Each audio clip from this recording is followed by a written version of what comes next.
دنیا کامیابی نہیں دے سکتی۔ نماز کو چھوڑنا کیا ہے؟ اب اتنے فضائل کے بعد چونکہ وقت نہیں ہے، اس کے فضائل کم و بیش نماز کی اگر قرآن حدیث سے نکالے جائے تو 80 سے زیادہ ہوتے ہیں۔ میرے پاس وقت نہیں تھا لیکن میں گنواؤں گا، آخر میں خالی سرسری بولتا جاؤں گا انشاءاللہ، کچھ تو گنوا دیے۔ نماز چھوڑنے والے کا کیا انجام ہوگا، اور نماز چھوڑنے کے ہمارے بہانے دونوں رکھوں گا میں انشاءاللہ، اور ان بہانوں کا ازالہ بھی کروں گا۔ صرف نماز کی اہمیت بتانے میں معاملہ ختم نہیں ہوگا، اس کے بہانے بڑے ایک سے ایک ہمارے پاس ہے نا۔ اکثر لوگ نماز جو پڑھتے ہیں وہ نماز پڑھنے کا بھی معاملہ بڑا عجیب ہے، انشاءاللہ آگے وہ بھی رکھوں گا۔ نماز چھوڑنے والے کے ساتھ کیا ہوگا، یا وہ آدمی کیا ہے اس کا معاملہ۔ تو نماز چھوڑنے والا وہ جو ہے، نماز کے تعلق سے جو باتیں آتی ہیں، جو انسان نماز چھوڑے اس کے تعلق سے آتا ہے کہ نماز چھوڑنے والا انسان جو ہے وہ کافر ہوتا ہے، یاد رکھیے، وہ منافق ہوتا ہے، وہ فاسق ہوتا ہے، اور اس کے تعلق سے اتنی ساری باتیں، اتنی ساری حدیثیں آتی ہیں۔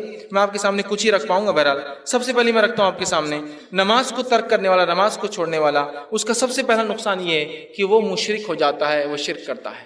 تارک نماز، نماز کو چھوڑنے والا انسان مشرک ہوتا ہے۔ آئیے دلیل، آپ صلی اللہ علیہ وسلم نے فرمایا اور کہا، پہلے قرآن کی آیت دیکھتے ہیں، اللہ رب العزت فرماتا ہے سورہ روم سورہ نمبر 30 آیت میں 31 میں فرماتا ہے منیبین الیہ واتقوا واقیموا الصلاۃ ولا تکونوا من المشرکین۔ منیبین الیہ، متقین اور مومنوں کی صفت ہے، گناہ کرتے ہیں تو اپنے رب کی طرف پلٹ جاتے ہیں، انابت کرتے ہیں، لوٹ جاتے ہیں، پھر فرمایا واتقوا، اور اس کا ڈر اختیار کرتے ہیں، واقیموا الصلاۃ، اور نماز قائم کرتے ہیں، ولا تکونوا من المشرکین، اے نبی نماز قائم کرنا اور مشرکوں میں سے نہ ہو جانا۔ وہ نماز کو چھوڑنے والا مشرک ہوتا ہے، اور کتنا آسان ہے ہمارے نماز چھوڑنا، اللہ رحم کر۔ نماز کو چھوڑنے والا مشرک ہوتا ہے۔ نبی اکرم صلی اللہ علیہ وسلم فرماتے ہیں، مسند احمد کی روایت ہے، ترک الصلاۃ شرک، نماز کو چھوڑنا شرک ہے۔ لفظ کے ساتھ بالکل جملہ ہے، نماز کو چھوڑنا شرک ہے، اس لیے کہ جس رب نے پیدا کیا اگر تم اس کی عبادت نہیں کرتے، اس کا مطلب کسی نہ کسی اور چیز کی عبادت تمہارے دل میں رچ بس گئی ہے۔ نماز کو چھوڑنا شرک ہے۔ آگے جو ہے آپ سے ان کے تعلق سے آتا ہے کہ نماز کے تعلق سے آپ فرماتے ہیں نماز کو چھوڑنا کفر ہے۔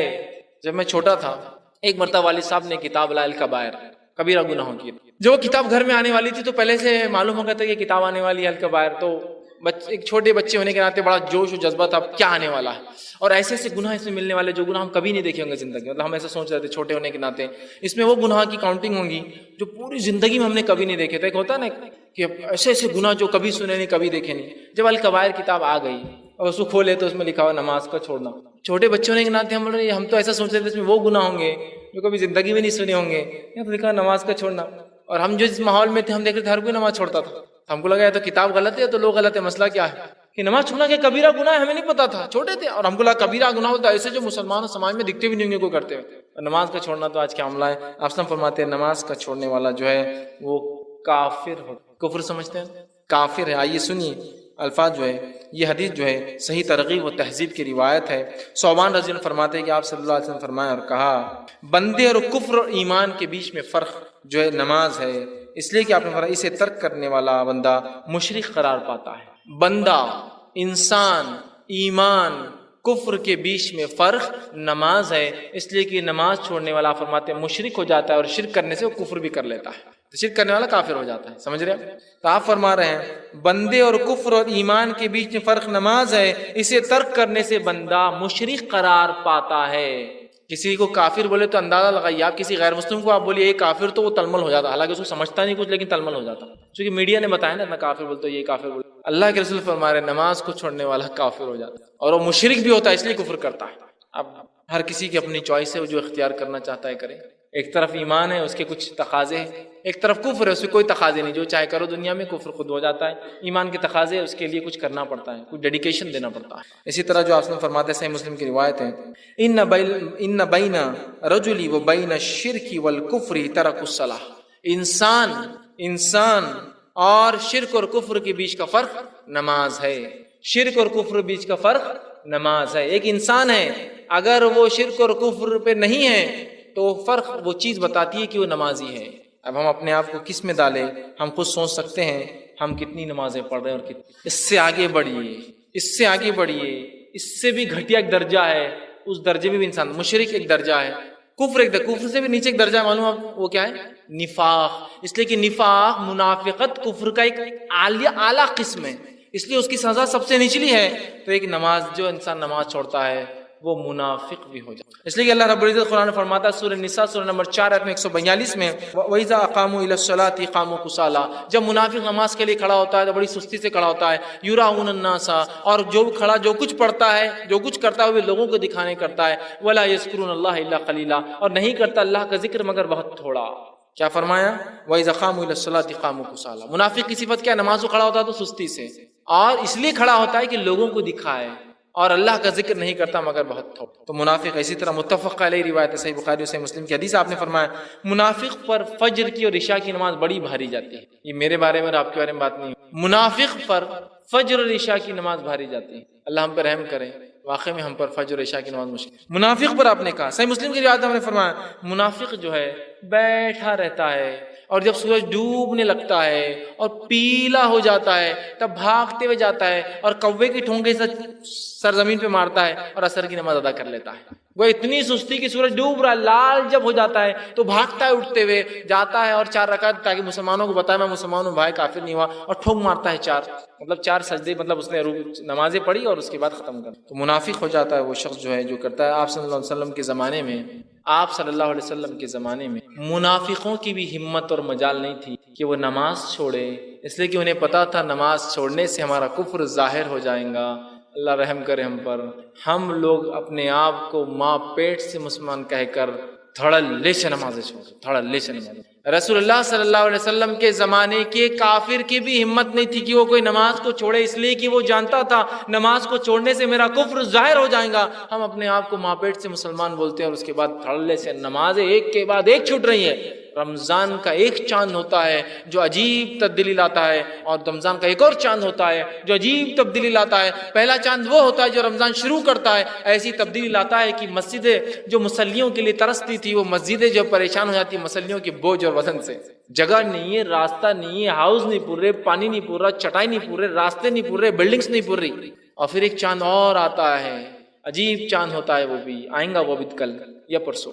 پھر وہ چاند ایسا کرتا ہے مسجد پھر ویران ہو جاتی ہے کہ کہاں چلے گئے وہ لوگ جو مجھ میں آتے تھے ایک چاند دیکھنے کے بعد، پھر ایک چاند دیکھ کر غائب ہو گئے. پھر اگلے سال انہیں لوگ ملتے ہوئے، اگلے سال کب میں ہم کو یاد آتا ہم مسلمان ہیں، اگلے سال 27 رجب شب معراج، پھر تھوڑا سا یاد آتا اور ارے اپنے مسلمان ہیں 15 شعبان، اس کو بھی ایک رات مناتے شب برات.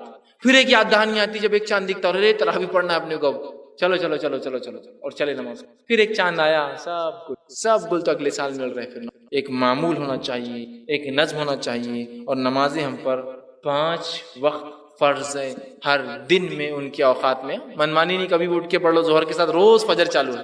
یہ ایک ایسی عبادت ہے کہ اس کے فرض ہونے میں، اس کی فرضیت میں کسی کو انکار نہیں ہے. ان لوگوں کو بھی انکار نہیں ہے جو اسلام سے فرقوں سے تعلق رکھتے ہیں، ان کا سیدھا اسلام سے تعلق نہیں. تو گویا آج کا میرا عنوان آپ کے سامنے جو میں رکھوں گا وہ ایک ایسی چیز پر مبنی ہے جس کی فرضیت میں کسی کو اختلاف نہیں ہے، اور اس کو چھوڑنا یا اس کا انکار کرنا اس شخص کے کافر ہونے میں بھی کسی کو اختلاف نہیں ہے. اس کو انکار کرنا کہ نماز فرض نہیں ہے یا اس کو چھوڑنا ایسے شخص کے بارے میں کہ وہ شخص کافر ہے، اس میں بھی کسی کو اختلاف نہیں ہے. کہ جو شخص نماز چھوڑے، نماز نہ پڑھے، اس کا منکر ہو، وہ شخص کافر ہو جاتا ہے، یاد رکھیں. لیکن اتنی وعیدوں کے باوجود، اتنی باتیں سامنے آنے کے باوجود ہم دیکھتے ہیں ہم لوگ نمازوں کو بہت دھڑلے سے چھوڑتے ہیں. ہماری ہر جو ہے دنیاوی چیزوں کا خمیازہ جس عبادت کو بھگتنا پڑتا ہے وہ نماز ہوتی ہے. اگر میری دکان پر کسٹمر زیادہ ہے تو جس چیز کو نقصان پہنچے گا وہ میرے تجارت کو نہیں، میری نماز کو. آج نماز چھوڑنا پڑیں گی اپنے. اگر میں کھیل کود میں لگا ہوں تو جس چیز کو خمیازہ بھگتنا پڑے گا میرے کھیل کود کا تو وہ نماز ہی ہو سکتی ہے. میرے کھیل میں تو کوئی کمی نہیں آ سکتی، اس میں تو کوئی چیلنج نہیں، کوئی سوال ہی نہیں. اگر میں تیار ہو کر کسی جگہ جاتا ہوں تو میں اس وجہ سے نماز نہیں پڑھتا ہوں اس لیے کہ وضو تھوڑی کر پاؤں گا. مرد ہے، بالوں کو ایسا کڑک کر لیا، ایسا کرن لگا کے آ گیا اس نے، تو اب وضو میں مسح کیسے کر سکیں گا؟ وہ تو پورا ختم ہو جائے گا. ایک عورت بیچاری گھنٹہ 2 گھنٹے 4 گھنٹے جو پارلر پر سچ کے آئی ہے وضو کر کے اپنا میک اپ تو بگاڑ نہیں سکتی ہے. تو جس چیز کو ہمارے دکھاوے میں بھی خمیازہ بھگتنا ہے وہ میری نماز ہی ہے. نہیں، نماز کو جائیں گے تو بس پورے سیل پڑ جائیں گے، بال خراب ہو جائیں گے، میک اپ نکل جائے گا، وضو سے فلاں ہو سکتا ہے، نیچے بیٹھنے سے کپڑے یہ ہو سکتے ہیں. تو جس چیز کو بھگتنا ہے وہ نماز کو ہی بھگتنا خمیازہ. اگر میرے گھر میں شادی بیاہ ہے تو جس چیز کو نقصان بھگتنا ہے میرے شادی بیاہ کا جو چیز چھوٹیں گی وہ شادی بیاہ نہیں ایسا ہو سکتا کہ نہیں آج شادی نہیں ہوں گی اگر نماز کا معاملہ آ گیا تو. وہ یہ ہوگا کہ میری جو ہے شادی کی وجہ سے نمازوں کو میرے خمیازہ بھگتنا ہے اور میں نمازوں کو چھوڑ دوں گا لیکن شادی کا پہلے اہتمام کروں گا. تو وہ آج دیکھا جا رہا ہے اس فریضے کی اتنی کم اہمیت ہے کہ ہمارے تمام چیزوں کا خمیازہ اور نقصان، خمیازہ بولتے ہیں نقصان، کسی چیز کو اگر بھگتنا پڑتا ہے تو وہ میری نماز ہے، وہ میرا فریضہ ہے. گویا اس کا مطلب یہ ہوا کہ اس کی اہمیت ہم اس حد تک کھو چکے ہیں کہ ہمارے لیے نماز چھوڑنا آسان ہے لیکن تجارت نہیں، نماز چھوڑنا آسان ہے لیکن شادی بھی نہیں، نماز چھوڑنا آسان ہے لیکن کھیل کود نہیں، نماز چھوڑنا آسان ہے لیکن دنیا کی کسی اور چیز کو ہم ترک اور آگے پیچھے نہیں کر سکتے. حالانکہ ہم اس دین اور اس شریعت کے ماننے والے جس کے اندر نماز فرض ہے، اور اس حد تک فرض ہے کہ نبی اکرم صلی اللہ علیہ وسلم نے اور قرآن نے اس کا حکم دیا اور نبی نے اس کا طریقہ بتایا کہ صلاۃ الخوف کیسی پڑھی جائے. صلاۃ الخوف وہ نماز ہوتی ہے کہ جب دشمن سامنے ہو، لڑائی کا معاملہ ہو، تو تب بھی اسلام سکھا رہا ہے نماز تو نہیں چھوڑی جا سکتی ہے. اس کا طریقہ سکھایا جا رہا ہے کہ ایک جماعت امام کے پیچھے کھڑے ہوں گی، وہ 2 رکعت پڑھیں گی اگر 4 والی نماز چل رہی تو، پھر وہ وہاں سے ہٹ جائیں گی، دوسری جماعت آ کے امام کے پیچھے مل جائیں گی، جب باقی کے 2 ان کے ساتھ پڑھیں گی، گویا آدھی جماعت کو 2 رکعت اور آدھے لوگوں کو 2 ملیں گی، امام کی 4 ہوں گی، باقی کے آ کے وہ مکمل کر لیں گے اپنی بات میں. تو گویا خوف میں بھی ہے، مطلب خوف مطلب جنگ کی حالت میں ہے، جان جانے کا معاملہ بھی ہے تو نماز پڑھی جا رہی ہے. آپ سمجھ رہے ہیں؟ صلاۃ الخوف یہ جنگ میں پڑھی جانے والی نماز ہے، یہ دشمن کے اٹیک کا جب ڈر ہے جو انسان نماز پڑھتا ہے صلاۃ الخوف کہتے ہیں. تو گویا اسلام تو وہ دین ہے جس کے اندر اللہ کی عبادت، رب کی عبادت جو ہے، جو 5 وقت دن میں فرض ہے جس کو نماز کہا جاتا ہے، وہ تو اگر میدان جنگ میں بھی ہو تو ادا کرنی ہے، رخصت اور چھٹی نہیں ہے. ہم اللہ رب العزت کو، اللہ ہم پر رحم کرے، کیا جواب دیں گے جب ہم نے اپنے رسومات کے لیے، شادی بیاہ کے لیے، چھوٹی چھوٹی بیماریوں کے لیے، اپنی فیشن پرستی کے لیے، اپنی دکانداری کے لیے، حالانکہ رزق دینے والا اللہ ہے، پھر بھی ہم سوچتے شاید کسٹمر رزق دے کے جائیں گا ہم کو، تو ہم اللہ کو ناراض کرتے. چھوٹی چھوٹی تجارتوں کے لیے اور دنیا کے 2 کوڑی کے لیے جو ہم نے رب کے جو ہے ذکر کو، جو سب سے افضل تھا، جس کو فرض قرار دیا گیا، اس کو ہم نے ایک معمولی عمل سمجھ کے چھوڑ دیا. اس کا مطلب یہ ہوا کہ ہم لوگ جو ہے نماز کی اہمیت کو نہیں سمجھتے ہیں. اور جیسا کہ ہم دیکھتے ہیں فجر کی نماز سے لے کر اگر مغرب کی نماز دیکھی جائے تو دونوں کے فرق سے کم از کم اتنا اندازہ تو ہو جاتا ہے کہ مسلمانوں کی اکثر تعداد نماز نہیں پڑھتی. فجر کے اندر 4 6 8 10 ایک صف، اگر مسجد ایسے علاقے میں جہاں زیادہ مسلمان ہیں تو 2 صف زیادہ سے زیادہ. اور مغرب کے اندر وہی مسجد کا حال یہ کہ فل ہو جاتی ہے، لوگ بازو والی مسجد میں کبھی چلے جاتے ہیں. اس کے مقابلے میں مغرب سے آپ مخالف کیجیے جمعے کا تو پھر پتہ چلتا ہے مسلمانوں کی اور بھی اکثریت نہیں پڑتی، اس لیے کہ جمعہ میں جتنی تعداد ہوتی ہے تو مسجدوں کو بند کرنا پڑتا ہے. پھر اس سے آپ کمپیئر کیجئے رمضان کا پہلا دن اور وہ پہلی رات جو عشاء کی جو ہے مغرب کی آتی ہے اور عشاء کی آتی ہے، اس میں تو راستوں کو بند کرنا پڑتا ہے. اس کا مطلب عام جمعے میں بھی لوگ اتنے نماز نہیں پڑھتے جتنے رمضان میں پڑھتے ہیں. اور رمضان میں بھی جس کو جمعۃ الوداع کے نام سے مشہور کر دیا، آخری جمعہ جو ابھی گزرا ہے، اس میں جو ہے اگر اس کا معاملہ لے تو اس میں بھی اور تعداد ملیں گی جو عام جمعہ میں بھی نہیں ملتی ہے. اس سے پتہ چلا عام جمعہ میں رمضان کے بھی جتنے لوگ نماز نہیں پڑھتے جمعۃ الوداع کو پڑھتے. اور عیدین کا اگر معاملہ لے تو عیدین میں آپ کو اتنے لوگ ملیں گے جتنے آپ کو جمعے میں بھی نہیں ملتے، چاہے جمعۃ الوداع جس کو کہا تھا اس میں بھی نہیں ملتے. اس سے پتہ چلا کتنے لوگ کثرت سے نماز چھوڑ رہے ہیں. ایک فجر کی عام نماز سے لے کر عید کی نماز سے اس کو کمپیئر کر لیجیے، کیونکہ ایک عیدگاہ لاکھوں کی تعداد میں ہے، اس کے اندر مصلی ایک عیدگاہ میں 1.25 لاکھ، ایک عیدگاہ میں 1 لاکھ، ایک عید پر تو لاکھوں. اور پھر جمعہ جو ہے عیدین کی نمازیں جو مساجد میں بھی ہو رہی ہے.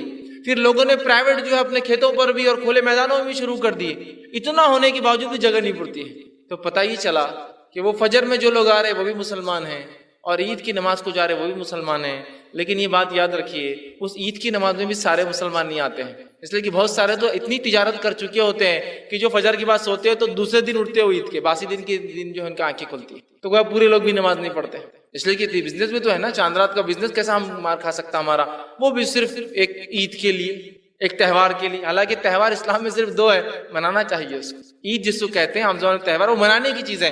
تو بہرحال آپ دیکھیے اس کو بھی لوگ دھڑلے سے چھوڑتے ہیں. تو گویا نماز کی ہم نے اہمیت چھوڑ دی. اگر اس کی اہمیت شاید ہمارے دلوں میں ایسی ہوتی جیسا ہونا چاہیے، جیسا اس کا حق ہے، تو شاید ہم اپنے ہر عمل کو چھوڑ دیتے ہیں سوائے اس کی کہ نماز کو چھوڑنے کی. سب عمل چھوڑ دیتے ہیں. بزنس کو بات نہیں، تھوڑی دیر شٹر ڈاؤن، کوئی مسئلہ نہیں. اللہ رزق دینے والا ہے، کسٹمر آج نہیں کل آئیں گا، کوئی اس میں مسئلہ نہیں. کہ میں جو ہے کھیل کود چلتا رہے گا. کھیل کود انسان صحت کے لیے کرتا ہے، اللہ صحت دینے والا ہے، اس کا مالک ہے. کھیل کود ٹھیک ہے اپنی جگہ، لیکن نماز کے آڑے نہیں آ سکتا ہے. ٹھیک ہے میں بازار میں ہوں، میں جو اچھے لباس میں ہوں، میری خود کی شادی ہے، میں کسی کی شادی میں ہوں، ٹھیک ہے یہ سب ہو سکتا ہے، لیکن میرا لباس میری شادی میں کوئی عبادتوں سے تو نہیں روک سکتی ہے نا، وہ ایک الگ چیز ہے.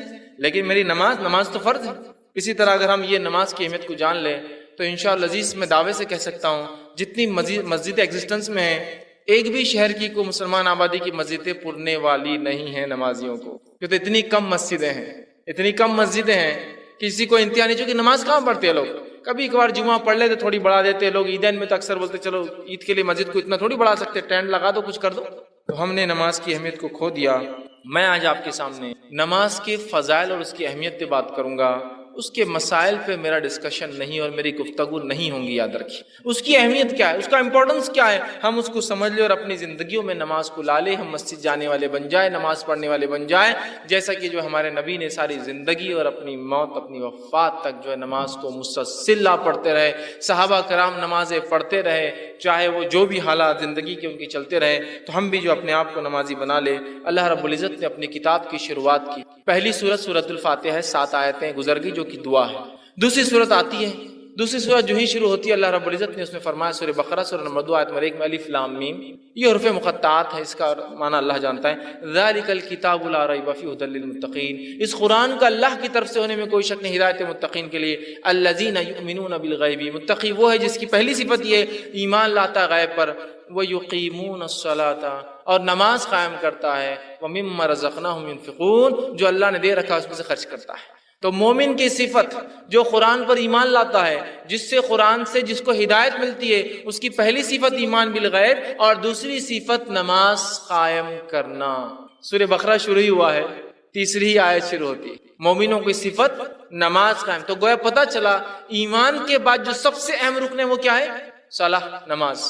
دوسری جگہ اللہ رب العزت نے فرمایا سورہ ماؤن سورہ نمبر 107 آیت نمبر 4 سے آگے، فویل للمصلین، لعنت و ہلاکت و بربادی و برائی و نمازیوں کے لیے۔ کیوں لعنت و ہلاکت و بربادی ہو؟ فویل للمصلین الذین هم عن صلاتهم ساہون، اس لیے کہ وہ لوگوں پر لعنت ہو، ان نمازیوں پر لعنت ہو جو کبھی نماز پڑھتے اور کبھی چھوڑتے ہیں۔ تو گویا کبھی پڑھنا اور کبھی چھوڑنے والے پہ لعنت کی جا رہی ہے، جو کبھی نہیں پڑھتا اس پر کیا ہوں گا اندازہ لگا لے۔ فویل للمصلین، لعنت ہو ان نمازیوں پر جو کبھی پڑھتے اور کبھی چھوڑتے ہیں۔ اس کی مثال ایسی ہے کہ ظہر اثر مغرب ہو گئی، فجر عشاء چھوڑ دی، یہ اس میں شامل ہوگا۔ مصیبت آئی تو نمازیں شروع، مصیبت چلے گی نمازیں ختم، ہے نا۔ ایگزام آئے نمازیں شروع، ایگزام ختم، نماز ختم۔ بیمار ہوئی نمازیں شروع، بیماری ختم، نماز ختم۔ کسی چیز میں کمپٹیشن میں یا کسی اس میں مسابقے میں حصہ لیا، مسابقہ جیت گئے، نماز ختم، ہے نا۔ تو کبھی پڑھتے اور کبھی چھوڑتے، من مانے ڈھنگ سے پڑھتے ہیں، جتنی چاہے اتنی پڑھتے ہیں، حالانکہ فرض 5 ہے لیکن جب چاہے تو کہا فویل للمصلین، تو ایسے نمازیوں پر لعنت ہو جو کبھی پڑھتے اور کبھی چھوڑتے ہیں۔ تو گویا کبھی پڑھنے اور چھوڑنے والوں پر لعنت بھیجی گئی، تو مکمل اور مسلسل چھوڑنے والوں پر اللہ کتنی جو ہے لعنتوں کو اپنی اس پر، جس کو بولیں گے بے شمار لعنتیں نازل کرتا ہوں۔ ہم ایک گیس کر سکتے ہیں، اندازہ ہی لگا سکتے ہیں، جو پڑھ رہا ہے اور کبھی چھوڑ رہا ہے اس پہ لعنت ہے، جو ہمیشہ چھوڑتا ہے اسے کیا ہوتا ہوں گا، اس سے ہم اندازہ لگا سکتے ہیں۔ نبی اکرم صلی اللہ علیہ وسلم فرماتے ہیں، صحیح بخاری کی روایت آپ نے فرمایا، کہا بنی الاسلام علی 5، اسلام کی بنیادیں 5 چیزوں پر ہوتی ہے۔ پہلا کہ تو گواہی دے کہ اللہ کے سوا کوئی معبود برحق نہیں اور محمد صلی اللہ علیہ وسلم اس کے رسول ہیں۔ دوسرا نماز قائم کرے، تیسرا جو ہے زکوٰۃ ادا کرے، چوتھا جو حج کرے، اور 5واں آپ نے فرمایا وہ صوم رمضان، اور رمضان کے روزے رکھے۔ 5 باتیں فرائض میں بتائی ہے۔ تو گویا اسلام کی بنیادیں، بنی الاسلام علی 5، بنیادیں، ستون، عماد، جو کالم، جو پلر ہوتا ہے جس کے اوپر کسی چیز کی چھت ٹیکی جاتی ہے اس کو کہتے ہیں عماد، بنیاد۔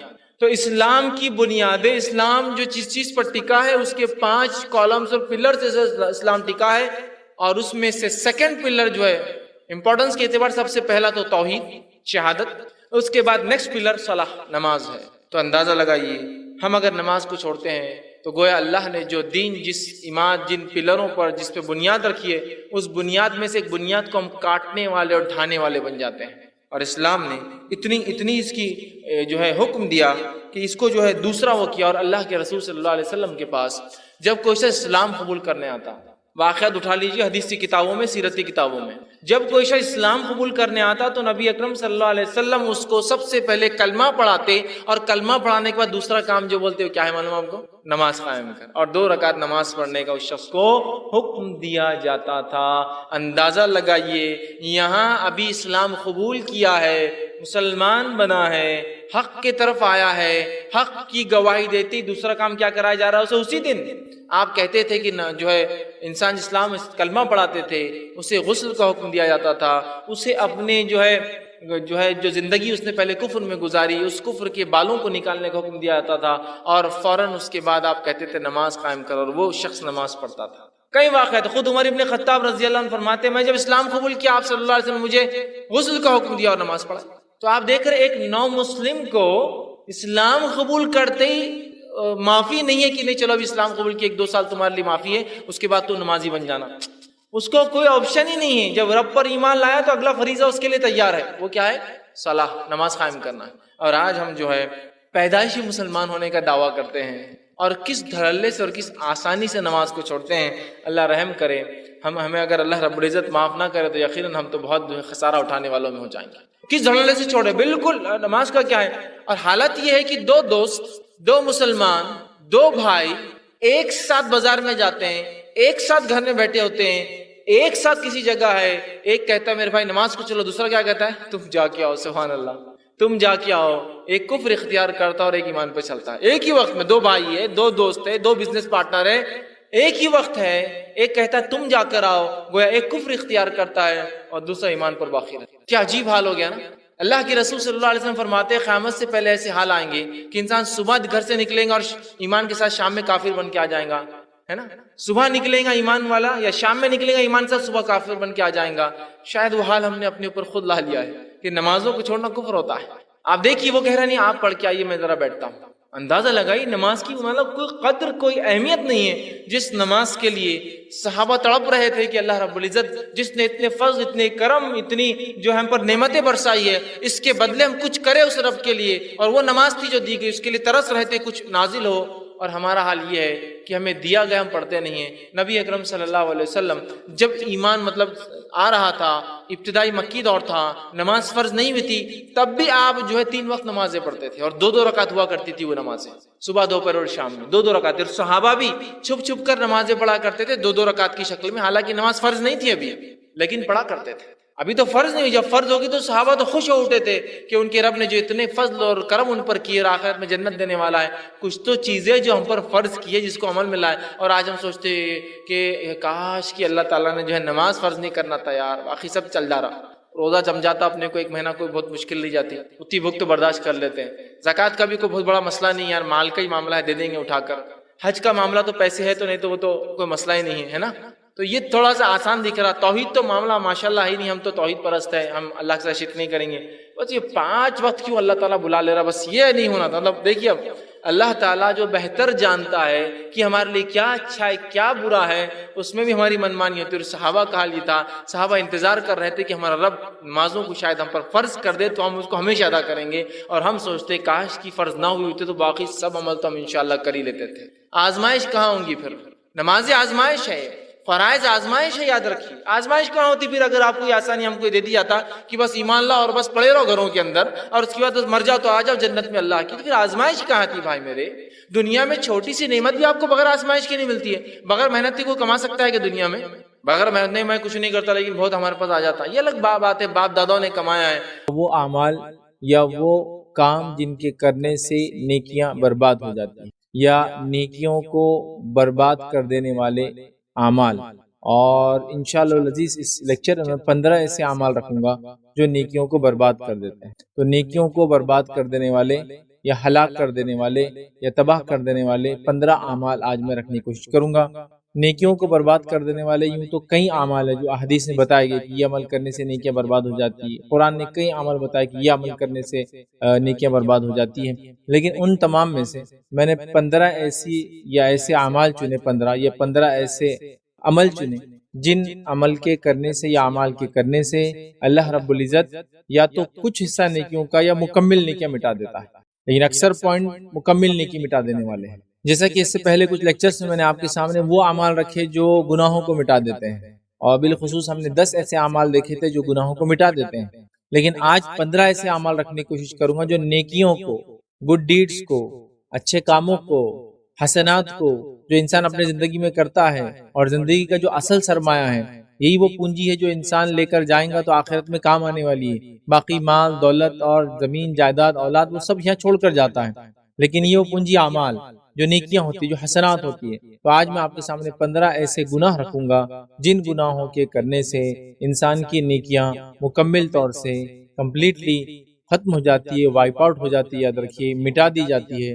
اور ظاہر سی بات ہے ایک مومن کی جمع پونجی یہ نیکیاں ہی ہوتی ہے۔ اگر یہ نیکیاں اس سے چھین لی جائے یا نیکیاں چلی جائے یا انسان عمل اپنی زندگی میں کرتا رہے لیکن اس کو یہ نہ پتا ہو کہ کون سے عمل کرنے سے نیکیاں برباد ہو جاتی ہے، اور وہ پھر جو ہے جب اللہ رب العزت کے پاس پہنچے اور اس کے نام اعمال میں نیکیاں تو ہو لیکن وہ ختم کر دی جائے اس لیے کہ اس نے ایسے گناہ کر کے آیا تھا جو گناہوں نے اس کی نیکیوں کو مٹا ڈالا، یا ایسے اعمال کر کے آیا تھا جن اعمال نے اس کے نیکیوں کو ختم کر ڈالا، مٹا ڈالا، یاد رکھیے۔ تو لہٰذا ایک انسان کے لیے بڑا ہی خسارے والا وہ دن ہوگا۔ تو آئیے میں آپ کے سامنے 15 ایسے گناہ رکھتا ہوں یا 15 ایسے اعمال رکھتا ہوں جن اعمال کے کرنے سے نیکیاں مکمل طور سے یا بہت حد تک برباد ہو جاتی ہے، ختم ہو جاتی ہے، مٹا دی جاتی ہے، اور انسان خسارہ اٹھانے والوں میں سے، جہنم رسید ہونے والوں میں سے ہو جاتا ہے۔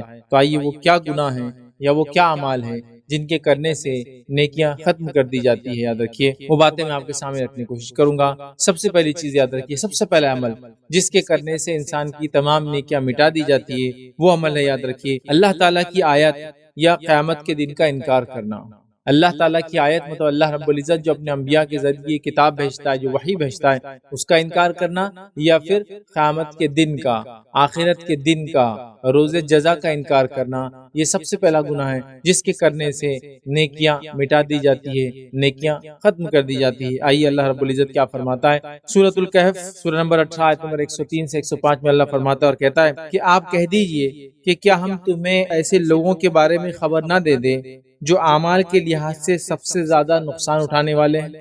اللہ فرما رہا ہے کیا ہم ان لوگوں کی خبر تمہیں نہ دے دیں جو لوگ آخرت میں سب سے زیادہ خسارہ، نقصان، گھاٹا اٹھانے والے ہیں۔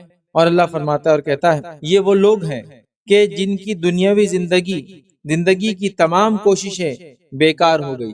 یہ وہ لوگ ہیں جن کی دنیا کی تمام کوششیں زندگی میں کی وہ بیکار ہو گئی، ٹھیک ہے، اور وہ اسی گمان میں رہے کہ وہ بہت اچھے کام کر رہے تھے، اور ان کو یہ ظن ہوا، یہ فیلنگس آئی کہ انہوں نے اچھا کام کیا جبکہ اللہ نے ان کی تمام دنیا کی کوشش بیکار کر دی۔ یہی لوگ ہیں جنہوں نے اپنے رب کی آیتوں کو اور اس کی ملاقات سے انکار کیا۔ یہی لوگ ہیں جنہوں نے رب کی آیتوں کو جھٹلایا اور آخرت کے دن کو، رب سے ملاقات کے دن کو انکار کیا، اس لیے ان کے اعمال غارت کر دیے گئے۔ چنانچہ قیامت کے دن ہم ان کا کوئی وزن قائم نہیں کریں گے۔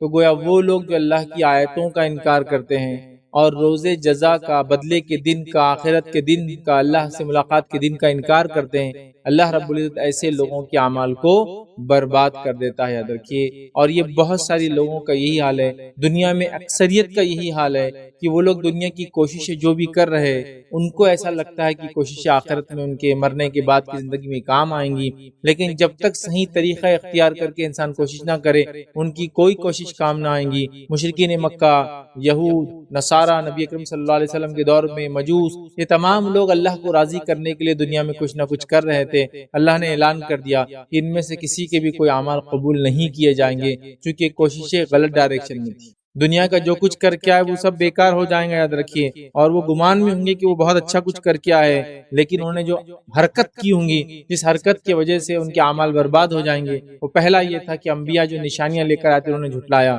دوسرا رب سے ملنے کا انہوں نے انکار کیا۔ مشرکین مکہ تو کیا کہتے تھے کہ ہم تو مر جائیں گے تو ہڈیاں بن جائیں گے، پھر کیا ہوں گے، مٹی بن جائیں گے، جہنم میں جائیں گے بھی اگر گناہوں کے بدلے تو ہم جہنم کے فرشتوں کو دھکا دے کر باہر نکل جائیں گے، ان کا یہ الزام تھا۔ نصارہ نے یہ دعویٰ کر دیا کہ چونکہ عیسیٰ علیہ السلام اللہ کے بیٹے تو انہوں نے چونکہ قربانی دے دی، نتیجتاً ہم سب بخشے بخشائے ہو گئے، چاہے آپ کتنے ہی گناہ کریں عیسیٰ پر ایمان لا لو تو ہماری نجات ہو جائیں گی۔ تو اللہ رب العزت نے یہ سب کے اس عقیدے کے تعلق سے رد کیا اور کہا کہ دنیا میں جو کچھ کر کے آئے تھے یہ سوچ کر کہ بہت اچھا کر رہے، آخرت میں کچھ بھی کامیاب نہیں ہونے والے، اس لیے کہ سب سے پہلا کام جو غلط کیا اللہ کی آیتوں کو جھٹلایا، اور دوسری سب سے بڑی غلطی کی کہ اللہ سے ملنے کا انکار کیا، ملنے کا مطلب روز جزا کا انکار کیا، تو اللہ رب العزت جو ان کے اعمال کو آکارت اور برباد کر دیں گا۔ آئیے وہ دوسرا گناہ کیا ہے جس کے کرنے سے تمام اعمال، تمام نیکیاں برباد ہو جاتی ہے اور انسان جہنم رسید ہو جاتا ہے۔ وہ دوسرا گناہ یاد رکھیے، دین اسلام سے ارتداد، مرتد ہو جانا، حق کو چھوڑ دینا، اسلام کو چھوڑ دینا، ٹھیک ہے، یہ ارتداد یاد رکھیے انسان کی تمام نیکیوں کو برباد کر دیتا ہے۔ جیسے کہ ایک انسان کفر کی حالت سے اسلام میں آئے تو تمام پچھلے گناہ معاف ہو جاتے ہیں، اسی طرح ایمان کی حالت سے کفر کی حالت میں چلا جائے تو پچھلے تمام نیکیاں ختم ہو جاتی ہیں اور انسان جہنم رسید ہو جائیں گا اگر اسی حالت میں مر گیا۔ سمجھ رہا بات کو؟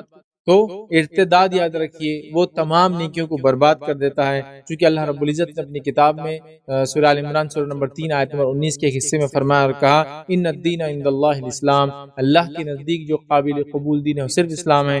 دوسری آیت اسی سورہ کی سورہ آل عمران کی آیت نمبر 85 میں کہا وَمَن يَبْتَغِ غَيْرَ الْإِسْلَامِ دِينًا فَلَن يُقْبَلَ مِنْهُ وَهُوَ فِي الْآخِرَةِ مِنَ الْخَاسِرِينَ، کہ جو کوئی اسلام کے علاوہ کچھ ہمارے پاس لے کے آئیں گے اللہ فرماتا ہے اس سے وہ روز قیامت قبول نہیں کیا جائے گا اور وہ آخرت میں خسارہ اٹھانے والوں میں سے ہو جائیں گا۔ تو لہٰذا دین سے منہ پھیر لینا، حق سے منہ پھیر لینا، اسلام سے منہ پھیر لینا، ارتداد کو اختیار کرنا، ٹھیک ہے، مطلب اسلام کا رد کر دینا اور مرتد ہو جانا، یاد رکھیے یہ انسان کی تمام نیکیوں کو برباد کر دیتا ہے۔ اور یاد رکھیے جب انسان مرتد ہوتا ہے تو مرتد ہونے کی کئی کیفیتیں ہیں، ارتداد کی کئی کیفیتیں، کئی صورتیں، 3 سے 4 صورتیں آپ کے سامنے سرسری طور سے رکھتا ہوں کہ وہ کیا کیا صورتیں ہیں، ورنہ ہم یہ سمجھتے صرف کہ میں یہ بول دوں کہ میں اب مسلمان نہیں رہا، یہ ایک صورت نہیں، اس کی 3 سے 4 صورتیں جو علماء بتاتے ہیں، اور اس کے علاوہ بھی صورتیں ارتداد کی، جس میں سے پہلی صورت یاد رکھی وہ یہ ہے کہ بعض اوقات صرف زبان سے کسی بول کی وجہ سے انسان مرتد ہو جاتا ہے، زبان کے کسی بول سے وہ مرتد مطلب وہ کفر میں چلا جاتا ہے،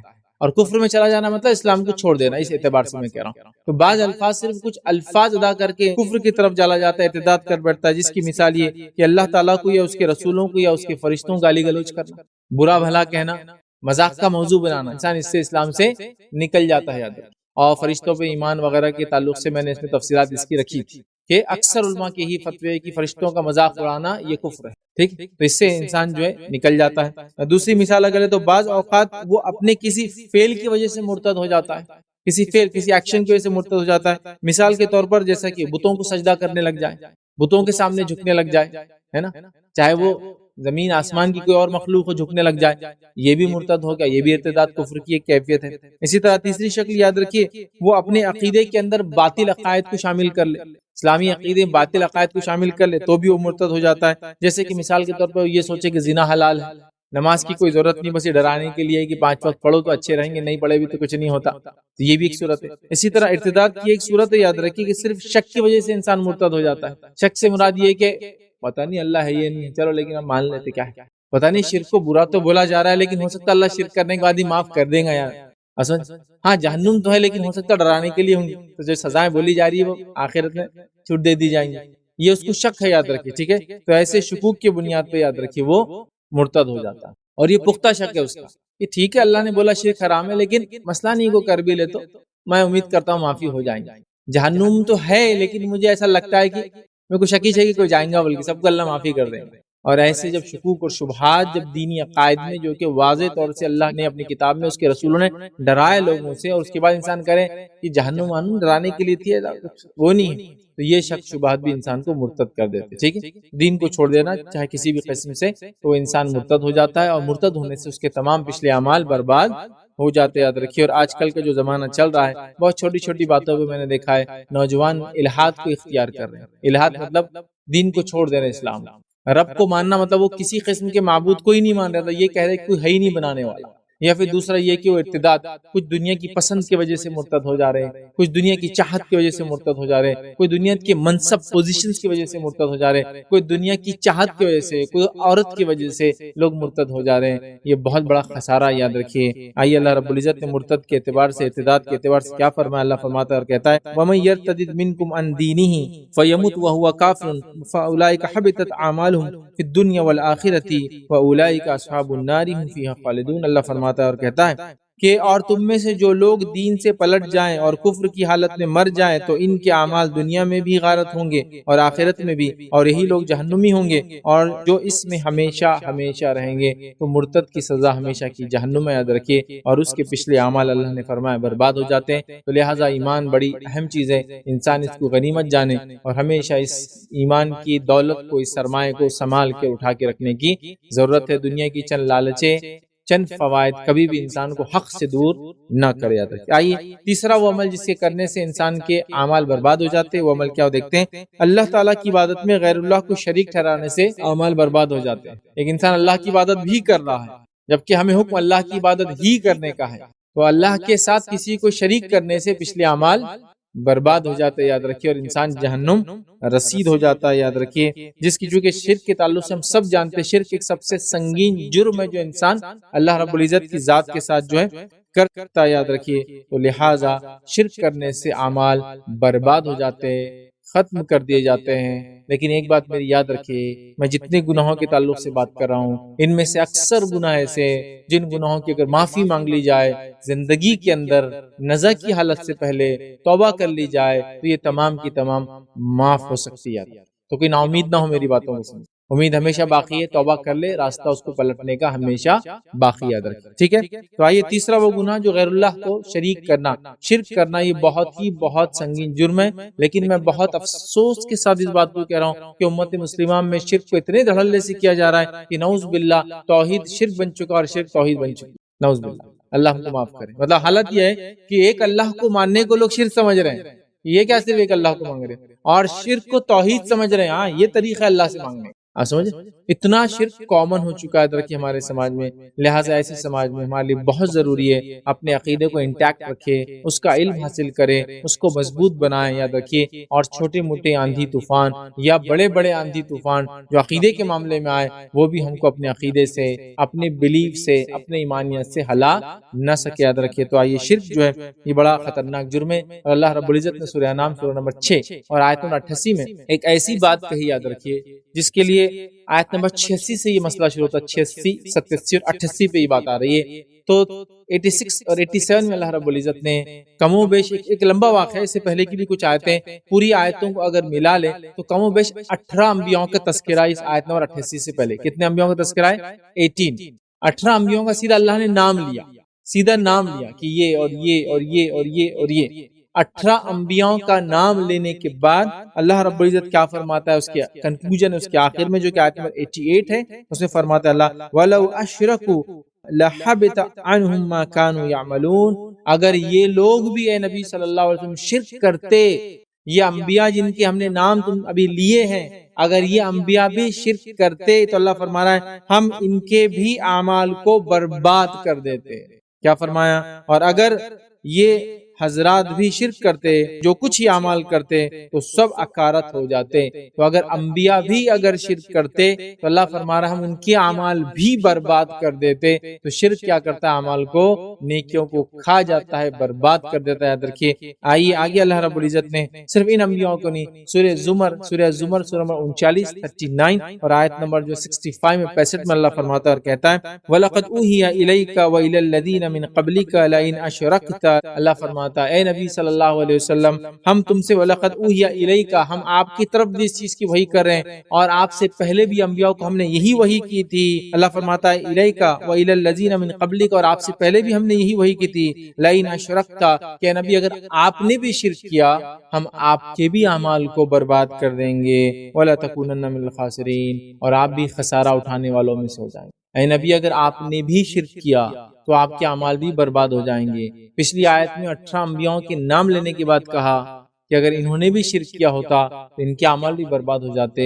تو انبیاء جیسی ذات بھی اگر شرک کر لے، چونکہ وہ شرک کرتے نہیں، یہ صرف وضاحتی قوموں کو اور آنے والے لوگوں کو کہ یہ اتنے نزدیک میرے ہونے کے باوجود بھی میں ان سے شرک برداشت نہیں کروں گا، تو باقی لوگوں کا کیا ہے؟ ہوتا ہے نا، کچھ لوگوں کا معاملہ یہی ہوتا ہے، ٹھیک۔ تو اللہ کہہ رہا ہے نہیں، تم اتنے قریب ہو میرے، لیکن اگر تم بھی شرک کرو تو اعمال برباد ہو جائیں گے۔ یقیناً آپ کی طرف بھی اور آپ سے پہلے بھی تمام انبیاءوں کی طرف وحی کی گئی ہے کہ اگر آپ نے بھی شرک کیا تو بلا شبہ آپ کا عمل بھی ضائع ہو جائیں گا، اور یقیناً آپ خسارہ اٹھانے والے لوگوں میں ہو جائیں گے۔ جو انبیاء جو کبھی شرک کر ہی نہیں سکتے ہیں، اللہ ان کو وارننگ دے رہا ہے۔ در حقیقت یہ قوموں کو ایک وضاحت ہے، قوموں کو ایک وارننگ ہے کہ اگر تم بھی یہ غلطی کرو تو تمہارے ساتھ بھی وہی سلوک اور عمل کیا جائے گا کہ تمہارے اعمال کو برباد کر دیا جائے گا جو ایک عام آدمی کے ساتھ کیا جائے گا۔ تو لہٰذا شرک جو ہے عمل کو برباد کر دیتا ہے۔ تو ہم اپنے آپ کو، اپنی نفسوں کو، اپنی اولاد کو شرک سے محفوظ رکھنے کی پوری کوشش کریں۔ آئیے آگے بڑھتے ہیں۔ چوتھا وہ کام، وہ عمل جس سے کرنے سے عمل برباد ہو جاتے، وہ یہ اللہ تعالیٰ سے کفر کرنا۔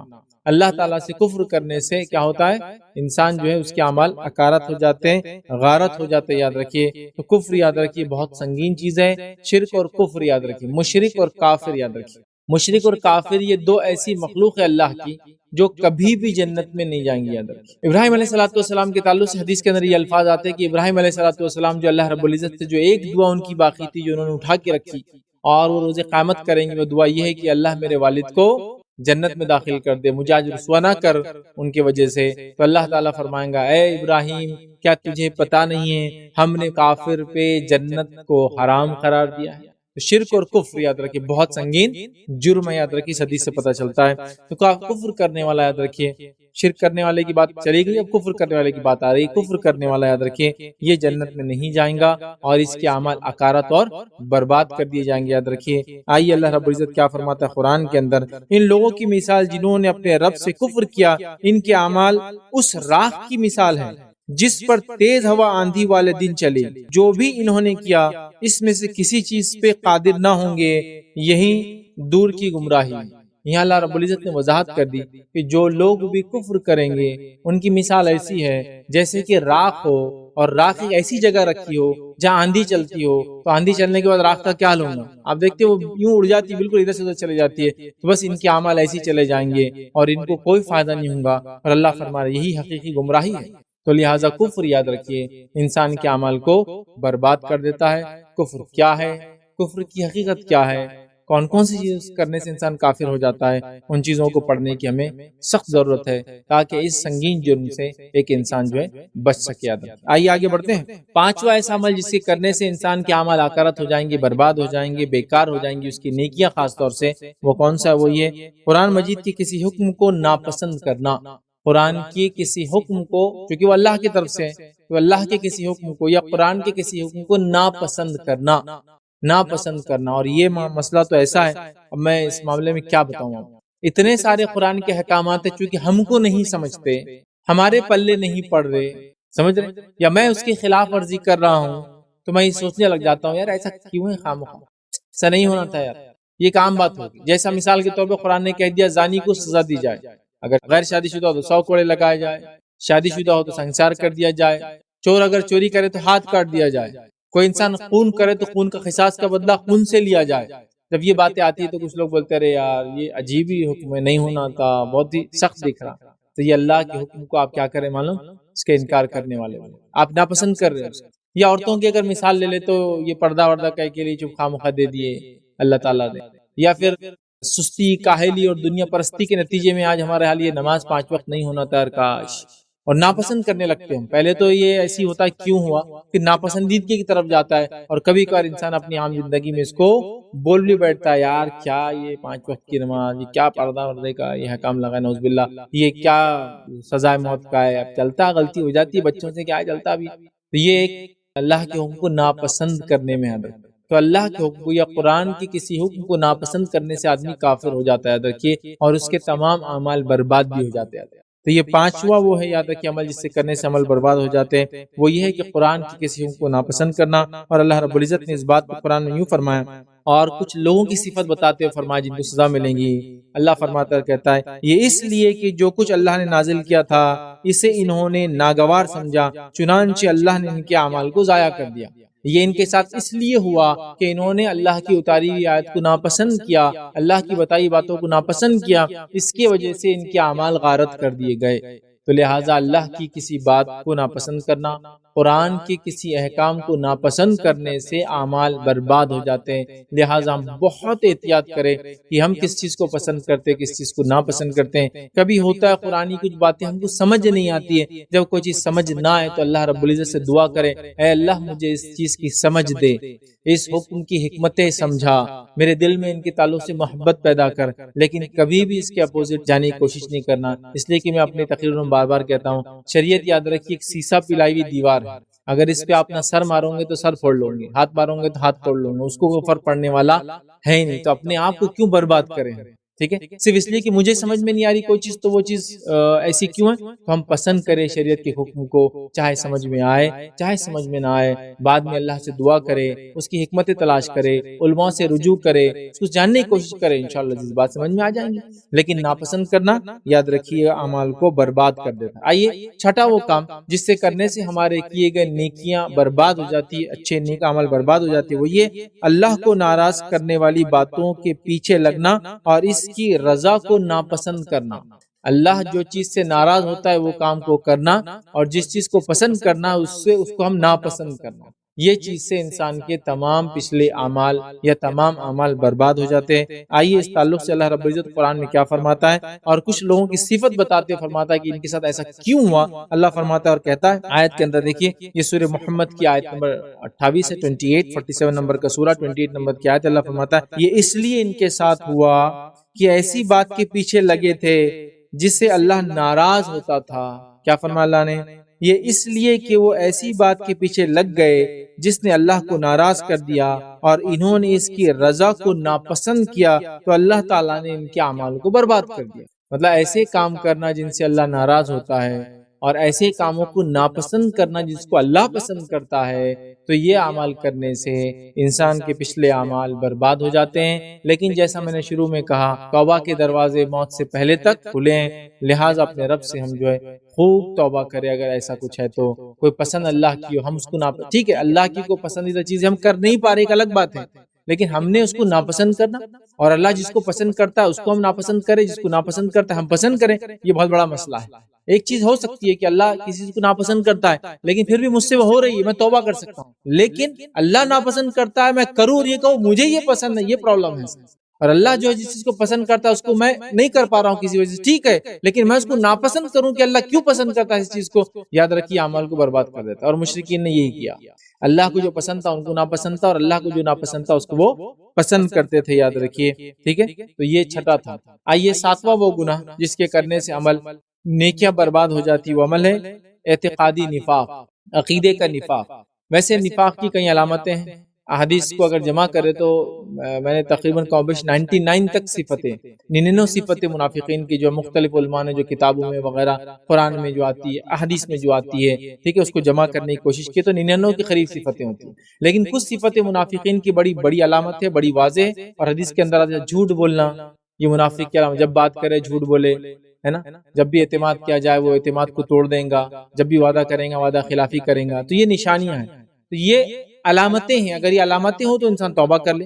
لیکن ایک ہوتا ہے عقیدے کی جو ہے نفاق، مطلب اعتقادی منافق، مطلب اس کے عقیدے میں نفاق، ایک ہوتا ہے عمل کا نفاق اور ایک ہوتا ہے عقیدے کا نفاق۔ تو اعتقادی جو منافق ہوں گا، یاد رکھیے اس کی تمام اعمال برباد ہو جاتے ہیں۔ اس بات کو ہم ذہن نشین کر لے، یاد رکھیے۔ اور اللہ رب العزت نے اس بات کو قرآن میں یوں بیان کیا۔ ویسے نفاق ایک بہت بری چیز ہے، یاد رکھیے، منافق بھی جہنم میں رہیں گے، ہمیشہ جنت میں نہیں جائیں گے، یاد رکھیے۔